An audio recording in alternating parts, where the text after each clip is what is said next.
Hello everyone, welcome to I exam भी। दोस्तों बहुत स्वागत है आप सभी का। समझ तो आप गए हैं कि हम बात क्या करने वाले हैं, और मुझे लगता है आपको पता भी है कि वो क्या बात है, क्योंकि आजकल ये कोई नई बात नहीं रह गई है। इतने सारे यूट्यूबर्स, इतनी सारी वीडियोस और सैलरी वगैरह सबसे पहले सबको पता होती है। बट मेरे आपसे कुछ क्वेश्चन है।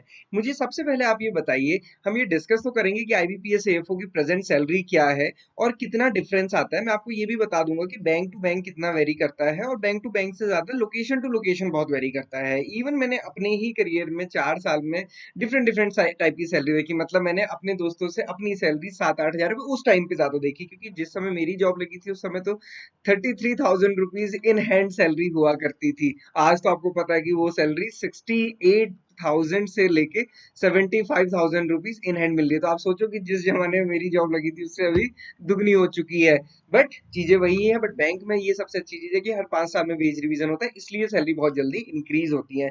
बट मेरा आपसे क्वेश्चन है, कमेंट बॉक्स में मुझे बताइए आप क्या समझते हो। क्या आपको लगता है कि ये बेस्ट सैलरी है आफ्टर ग्रेजुएशन?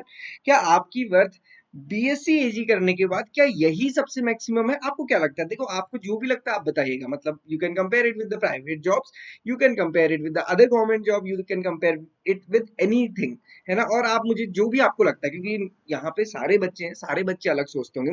मुझे नहीं लगता कि सारे बच्चे भेड़ चाल चलते होंगे जो आजकल तमाशा चल रहा है उस इसको देखते हुए। तो बहुत बच्चे होंगे आजकल, तो सब पढ़े लिखे हैं, सब समझते हैं, और मुझे नहीं लगता कि कोई ऐसे किसी को बरगला सकता है। तो आप मुझे बताइए, आप क्या सोचते हो?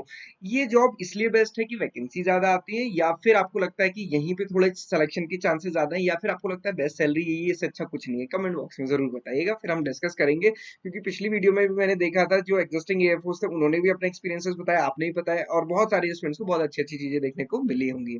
सो दोस्तों, स्टार्ट करने से पहले मैं आपको बता दूं कि पढ़ने के लिए जो सबसे बेस्ट चीज होती है वो प्रीवियस ईयर पेपर होती है, क्योंकि यहाँ पे सिलेबस नहीं है।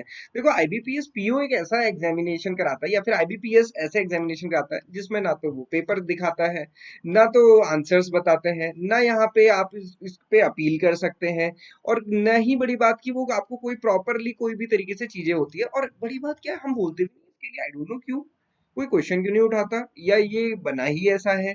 आप सोचो कि हर चीज में क्वेश्चनिंग होती है, हर चीज में आंसर शीट आती है, हर चीज में आप रिपील करते हो, अपील करते हो, बट यहाँ पे कुछ नहीं होता है बीपीएसपी में। और आपको पता है क्वेश्चन कैसे पूछे जाते हैं, उनका ना सर भी पैर भी कुछ नहीं होता है। इवन जब मैंने एग्जामिनेशन दिया था वहीं पे ऐसे क्वेश्चन थे कि जिसमें मुझे समझ नहीं आया कि आंसर क्या होगा, और वो क्वेश्चन हम हर साल ही देखते हैं।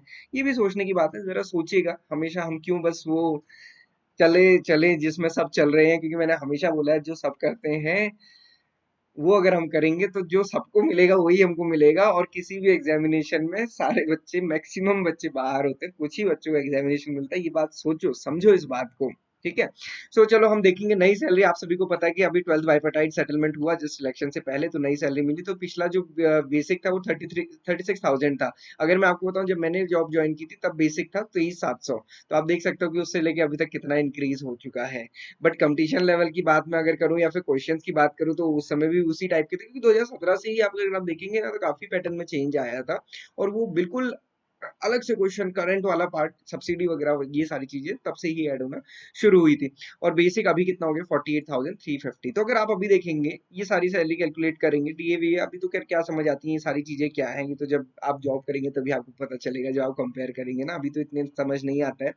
और इसमें क्या होता है, सबसे बड़ी बात देखो, जैसे क्या होता है, मैं उत्तराखंड से हूँ, है ना। उत्तराखंड में कुछ डिस्ट्रिक्ट ऐसे हैं जो इंटरनेशनल बॉर्डर से लगते हैं, जैसे पिथौरागढ़ है, चंपावत है, और इधर उत्तरकाशी, चमोली, ये कैसे इंटरनेशनल बॉर्डर है, चाइना से भी कनेक्ट होते हैं, नेपाल से भी कनेक्ट होते हैं, इंटरनेशनल बॉर्डर। तो जो बॉर्डर होता है वहां पे बॉर्डर अलाउंसेस मिलता है। तो बॉर्डर अलाउंसेस, अब ये उत्तर प्रदेश के भी डिस्ट्रिक्ट हो सकते हैं जो बॉर्डर से लगे हुए हैं, तो बॉर्डर अलाउंस मिलता है जो 6 to 7 थाउजेंड रुपीज होती है। अब सोचो आपके साथ ही के एफ जो मान लो कि उत्तराखंड में देहरादून में है, क्योंकि यहाँ पे तो कोई बॉर्डर नहीं देहरादून में, और जो दूसरा चंपावत या फिर पिथौरागढ़ में, उसकी सैलरी में 6 से 7 हजार रुपए का डिफरेंस, सिर्फ बॉर्डर अलाउंस की वजह से। दूसरा क्या होता है, हिल एंड फ्यूल अलाउंस मिलता है। हिल एंड फ्यूल अलाउंस एक्स्ट्रा होता है, और वो भी 3 to 4 या 5 थाउजेंड रुपीज होता है। अभी एग्जैक्ट प्रेजेंट में कितना है मुझे नहीं पता, बट ये होता है। तो आप समझिए कि अगर आप कोई बॉर्डर में पोस्टेड है और हिल में पोस्टेड है, तो उसकी सैलरी 10 हजार रुपए एक्स्ट्रा हो जाती है बाकी फोर्स के कंपेरिजन। हमारे टाइम पे वो 5-6 हजार रुपए एक्स्ट्रा होती थी। तो आप ये समझिए कि क्या होता है कि लोकेशन टू लोकेशन वेरी करता है सेम बैंक में ही, और one bank to another bank या फिर गवर्नमेंट बैंक्स के बीच में इसमें कोई डिफरेंस नहीं आएगा, अलाउंसेस में डिफरेंस आता है। तो आप देखिए कि अगर आप अभी ज्वाइन करते हैं तो आपकी जो ग्रॉस सैलरी होगी वो 77 से लेके, अब मैंने आपको बता ही दिया ना, 77 से लेके ये वेरी कर सकती है 87,000 से, क्योंकि मैंने अभी एक स्टूडेंट से बात की तो उसने मुझे बताया कि सर मेरी सैलरी 87,000 प्लस है ग्रॉस सैलरी, और क्योंकि मैं नॉर्थ ईस्ट में पोस्टेड हूँ। सिमिलरली इन हैंड सैलरी कितनी है? 77,000। तो अब आप समझिए कि जितनी किसी की ग्रॉस सैलरी, किसी की उतनी इन हैंड सैलरी भी हो जाती है। ये डिफरेंट किस पे आता है? लोकेशन पे। तो ये डिफरेंसेस हैं सैलरीज में। और सबसे बड़ी चीज क्या है? अलाउंसेस आप देखिए, पकड़ के चलिए 16 से 18, बल्कि अब तो ये 20,000 तक है। तो अगर आप ऐसे में देखते हो तो ये जो सीटीसी होता है ना, ये 9 से 10 लाख रुपए तो सैलरी के बेसिस पे ही हो जाता है। अलाउंसेस के बेसिस पे आप ये मान के चलिए 11 से 12 लाख का ये सीटीसी होता है। 12 लाख से अबव ही हो जाता है, क्योंकि इसके साथ आपको बहुत सारी चीजें मिलेंगी। आप ट्रेनिंग में जाओगे, ट्रेनिंग में पैसे मिलते हैं, मतलब हर दिन की एक्स्ट्रा सैलरी, और ट्रैवल अलाउंस, डीए वगैरह, डैम वगैरह, बहुत सारी चीजें, होटल में रहने की सारी चीजें मिलती है। बहुत फैसिलिटीज है बैंक में डेफिनेटली। बट मुझे आपको ये बताना है कि ये सबसे अच्छी चीज है कि नहीं। क्वेश्चन आपसे अभी भी वही है। मैंने आपको एक reality of the IBPS FO वाली वीडियो भी बनाई के बहुत सारी चीजें बताई थी।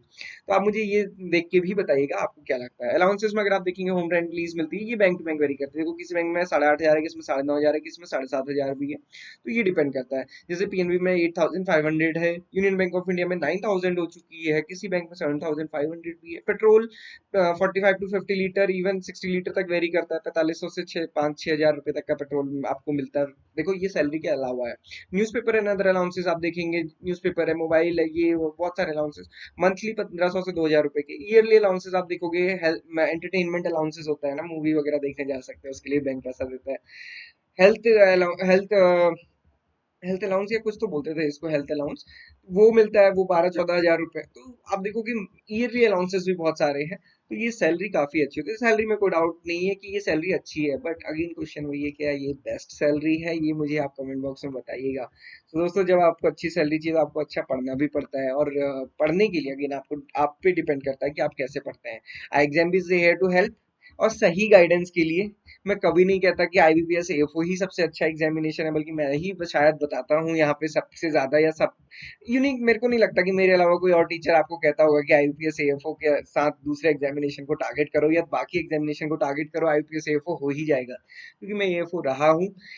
अभी आपको, क्योंकि आप वहां पे नहीं है, तो आपको बस वही दिख रहा है। जब आप वहां होगे तब आपको लगेगा कि अगर मैंने पहले ये सारी चीजें समझ ली होती तो आज कंडीशन कुछ और होती। तो मैं आपको वो बताना चाहता हूँ, ताकि आप वहां पहुंच के ये ना बोलो कि आज कंडीशन कुछ और होती। तो दोस्तों, प्रिपेयर करो अच्छे से। कोई भी डाउट, क्वेरी, क्वेश्चन होता है, आप हमसे पूछ सकते हैं। फ्री मॉक टेस्ट आपको हमारी वेबसाइट में, प्रीवियस ईयर पेपर में हमारी वेबसाइट में मिल जाएंगे।